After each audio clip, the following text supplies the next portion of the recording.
dia na história, com Carlos Bastos. Mr. Gorbachev, tear down this wall. I have a dream. Aqui, posto de comando do movimento das Forças Armadas. É fazer a conta.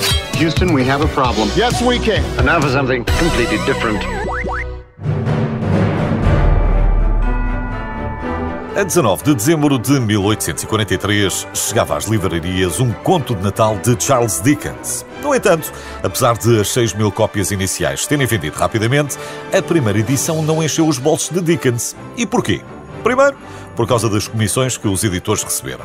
E segundo, porque Dickens gostava que os seus livros tivessem um formato luxuoso.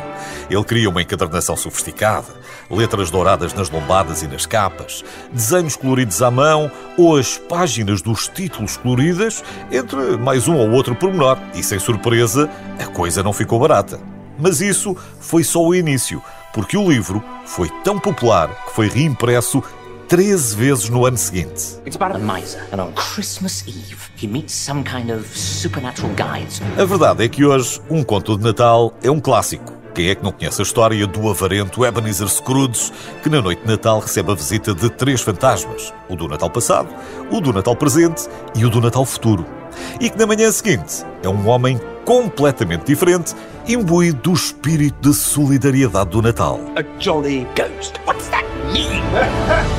Charles Dickens foi o mais popular dos romancistas ingleses da era vitoriana e deixou-nos clássicos como Oliver Twist, David Copperfield, Grandes Esperanças, Um Conto de Duas Cidades ou Tempos Difíceis, entre tantos outros. E por isso, não deixa de ser curioso que tenha resolvido escrever um livrinho sobre o Natal, como ele o descreveu. On Christmas Eve, the spirits pour into the night. Um livrinho que ele demorou pouco mais de um mês a escrever e que só foi escrito porque ele tinha dívidas para pagar. My lamp's gone out. I've run out of ideas. Are we in trouble? No, of course not.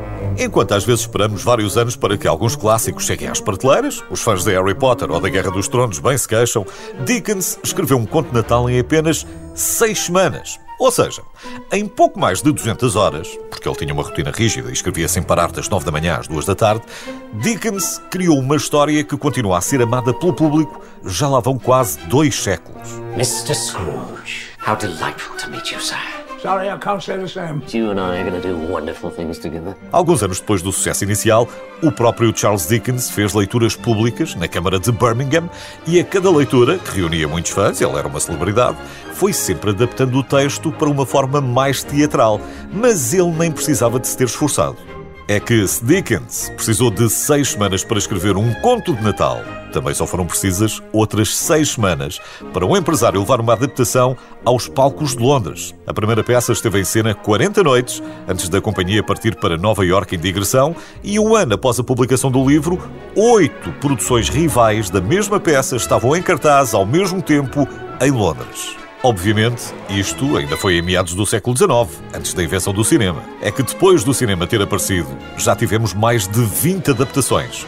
Só para o cinema. Se juntarmos a televisão, então temos de juntar muito mais, talvez 10 vezes mais. Inclusivamente, já tivemos uma Scrooge feminina. Enfim, parece que toda a gente já tentou adaptar um conto de Natal, de Patrick Stewart a Jim Carrey, Bill Murray ou Michael Caine, passando pelos Marretas ou pelo Mickey, com o tio Patinhas a fazer de Scrooge, evidentemente.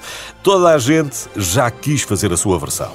Só para o caso de estar a perguntar, a primeira adaptação parcial de um conto de Natal foi uma curta-metragem britânica que dura apenas 6 minutos, intitulada Marley's Ghost, e foi feita em 1901.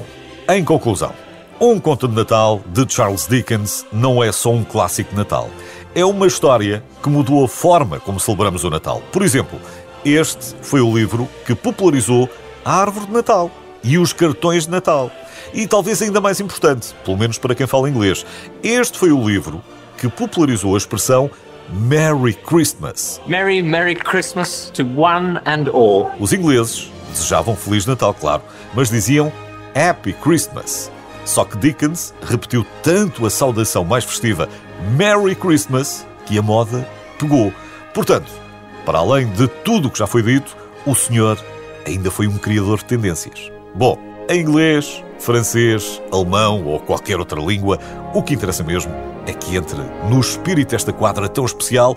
Por isso, só me resta mesmo desejar uma coisa. Tenha um Feliz Natal. That's enough. Back to work. God bless us, every woman.